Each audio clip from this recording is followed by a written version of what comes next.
आखिर भगवान परशुराम ने 21 बार क्यों किया था धरती को छत्री विहीन? जाने पौराणिक कथा। नमस्कार दोस्तों, स्वागत है आपका आपके चैनल रहस्यमयी इतिहास में। अगर आपको मेरा कंटेंट पसंद आए तो वीडियो को लाइक करें, शेयर करें और मेरे चैनल को जरूर सब्सक्राइब करें। दोस्तों, भगवान परशुराम को विष्णु जी का छठा अवतार माना जाता है। शास्त्रों के अनुसार भगवान परशुराम कलयुग में भी जीवित हैं। वहीं वैशाख मास की तृतीया तिथि को अक्षय तृतीया के साथ साथ परशुराम जयंती भी मनाई जाती है। वहीं इस बार परशुराम जयंती बुधवार 30 अप्रैल को मनाई जाएगी। भगवान परशुराम एक ऐसे देवता हैं जिन्हें क्रोध बहुत ही जल्दी आता है। कहते हैं कि भगवान परशुराम ने क्रोध में आकर 21 बार क्षत्रियों का संहार किया था। लेकिन सवाल ये उठता है कि भगवान परशुराम को ऐसा क्यों करना पड़ा? आखिर इसके पीछे की वजह क्या थी?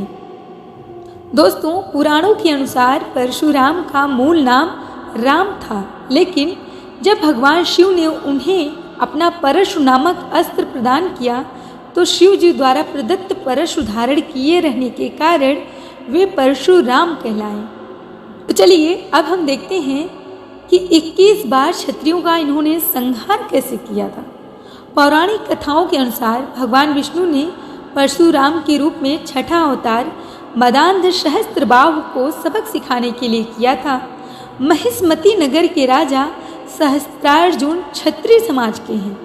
इस वंश के राजा कार्तवीर्य और रानी कौशिक के पुत्र थे। सहस्त्रार्जुन का वास्तविक नाम अर्जुन था, जिन्होंने भगवान दत्तात्रेय को प्रसन्न करने के लिए घोर तपस्या की। दत्तात्रेय उसकी तपस्या से प्रसन्न हुए और उसे वरदान मांगने को कहा तो उन्होंने दत्तात्रेय से 10,000 हाथों का आशीर्वाद प्राप्त किया। इसके बाद उसका नाम अर्जुन से सहस्त्रार्जुन पड़ गया।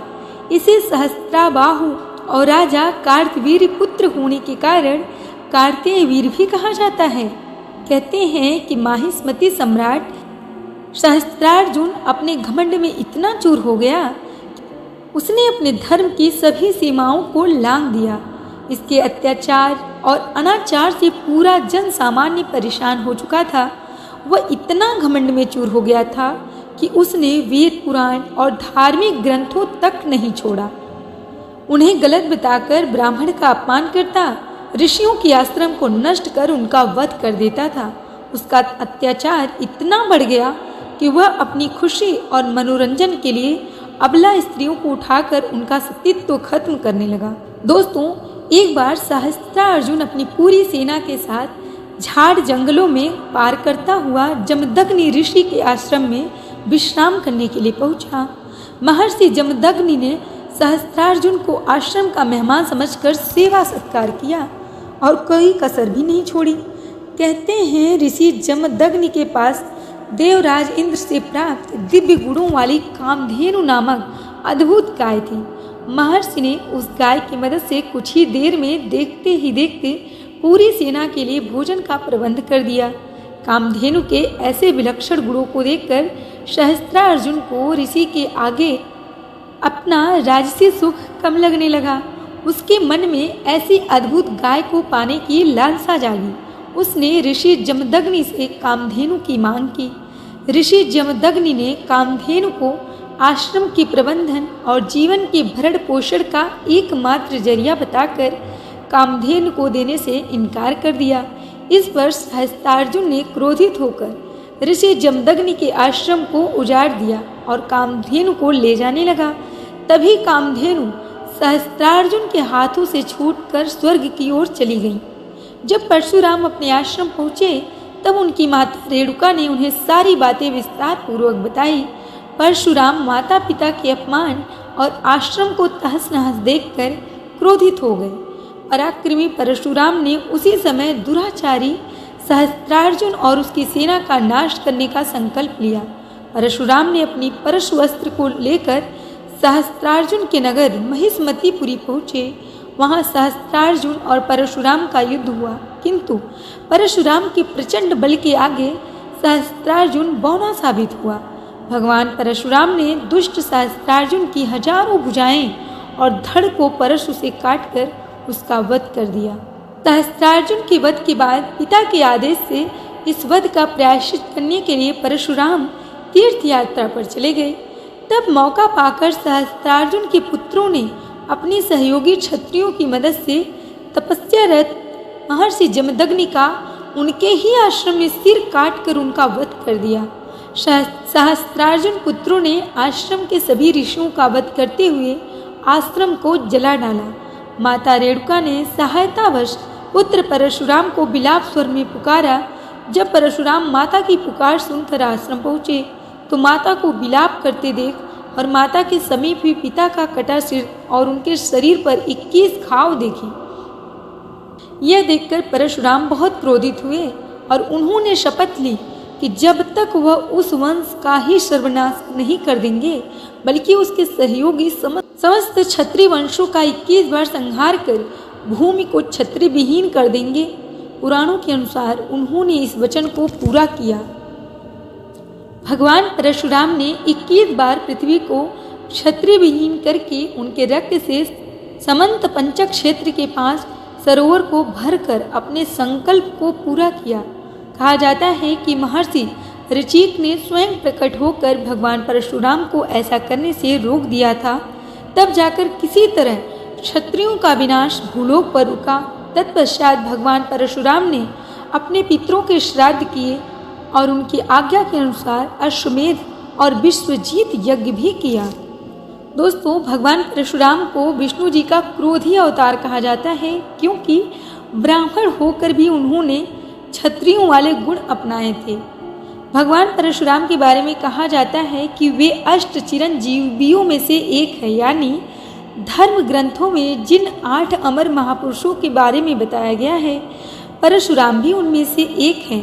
ऐसी मान्यता है कि परशुराम आज भी किसी गुप्त स्थान पर रहकर तपस्या कर रहे हैं। कलयुग के अंत में जब भगवान कल की आएंगे उसी समय परशुराम जी भी दर्शन देंगे। भगवान परशुराम का जन्म एक ब्राह्मण परिवार में हुआ था, लेकिन इसके बाद भी उनमें क्षत्रियों वाले गुण क्यों हैं? इससे जुड़ी एक कथा है। उसके अनुसार परशुराम की दादी का नाम सत्यवती था, जो एक राजा की पुत्री थी। उन्होंने अपने लिए ब्राह्मण गुण वाले पुत्र और अपनी माता के लिए क्षत्रिय गुण वाले पुत्र की कामना की थी।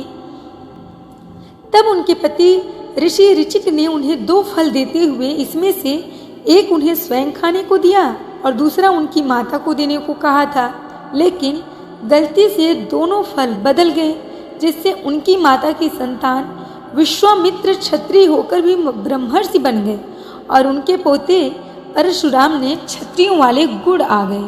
महाभारत के अनुसार एक बार परशुराम का अपने ही शिष्य भीष्म से भयंकर युद्ध हुआ। ये युद्ध कई दिनों तक चलता रहा, लेकिन इसका कोई परिणाम नहीं निकला। तब भीष्म ने एक दिव्यास्त्र का प्रयोग करना चाहा। उस समय देवताओं ने आकर उन्हें रोक दिया और परशुराम को भी युद्ध करने से मना कर दिया। इस तरह परशुराम अपने ही शिष्य को पराजित नहीं कर पाए। दोस्तों, महाभारत में कई बार भगवान परशुराम का वर्णन मिलता है। भीष्म, द्रोणाचार्य और कर्ण इन्हीं के शिष्य थे। भगवान श्री कृष्ण को सुदर्शन चक्र भी परशुराम ने ही दिया था। जब श्री कृष्ण शांति प्रस्ताव लेकर हस्तिनापुर गए तो उस समय सभा में भी परशुराम जी उपस्थित थे। गोस्वामी तुलसीदास द्वारा रचित रामचरितमानस में लिखा है कि सीता स्वयंवर के दौरान जब श्री राम ने शिव धनुष तोड़ दिया तो परशुराम जी वहां आए।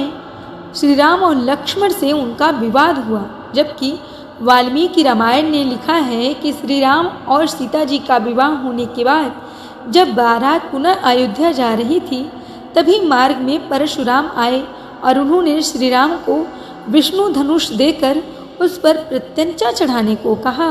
श्री राम ने आसानी से उस धनुष पर प्रत्यंचा चढ़ा दी।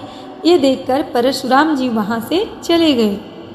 दोस्तों, कैसी लगी आपको ये वीडियो हमें कमेंट में ज़रूर बताइएगा, और अगर आपको मेरी वीडियो पसंद आई हो तो वीडियो को लाइक करें, शेयर करें और हाँ, प्लीज़ मेरे चैनल को ज़रूर सब्सक्राइब करें तब तक के लिए धन्यवाद।